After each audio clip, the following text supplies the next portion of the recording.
మీకు తెలుసా, కొబ్బరికాయ సాక్షాత్తు శివుడి తల అని.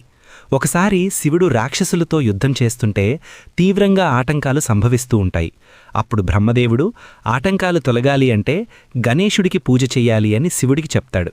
శివుడు గణపతి పూజకి సిద్ధం చేస్తూ ఉండగా సాక్షాత్తు వినాయకుడే వచ్చి తన తండ్రి ఎదుట కూర్చుంటాడు. పూజ పూర్తయ్యాక నైవేద్యం సమర్పిస్తే గణేశుడు స్వీకరించటం లేదు, ఏది ఇచ్చినా తీసుకోవటం లేదు.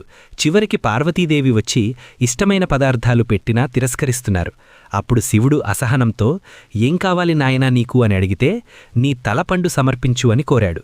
గణేశుడు నా తలపండును సమర్పించమని కోరాడు అంటే అందులో ఏదో మర్మముంది అనుకుంటాడు. శివుడు ధ్యానంలో కూర్చొని దోసిళ్లు పట్టేసరికి ఆయన చేతిలోకి తెల్లగా మెరుస్తూ గుండ్రంగా ఉన్న ఒక పదార్థం ప్రత్యక్షమయింది. పరమేశ్వరుడికి ఉన్న 3 కళ్లలాగా పదార్థంపై 3 కళ్ళు ఏర్పడ్డాయి. లక్ష్మీనారాయణుల శక్తి కూడా అందులో నిక్షిప్తమై ఉంది.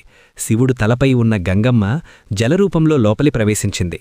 పార్వతీదేవి తెల్లటి రూపంలో తినే పదార్థంలాగా అందులోకి ప్రవేశించింది.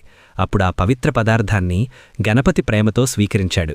అలా అప్పటి నుండి ఇప్పటి వరకు కొబ్బరికాయ లేకుండా చిన్న పూజ జరగదు. కొబ్బరిపైన ఉండే పీచు మనం దేవుని ముందు మన అహంకారాన్ని, స్వార్థాన్ని విడిచిపెట్టడాన్ని సూచిస్తుంది. కొట్టగానే అది పగలడం ఆత్మ అహంకారాన్ని జయించడమే. లోపల ఉండే తెల్లటి గుజ్జు స్వచ్ఛమైన, నిర్మలమైన మనసుకు ప్రతీక. దీనిని దేవునికి సమర్పించాలి. కొబ్బరి లోపల ఉండే నీరు అమరత్వానికి, సృష్టికి మూలానికి ప్రతీక. దేవునికి సమర్పించడమంటే మన జీవితాన్ని, మనసును దేవునికి సంపూర్ణంగా అర్పించుకోవడమే. గణపతి భక్తులందరూ కామెంట్స్లో చెప్పండి, జై గణేశ. ఇలాంటి మరెన్నో వీడియోస్ కోసం నా ఛానల్ని సబ్స్క్రైబ్ చేసుకోండి. Thank you so much for watching.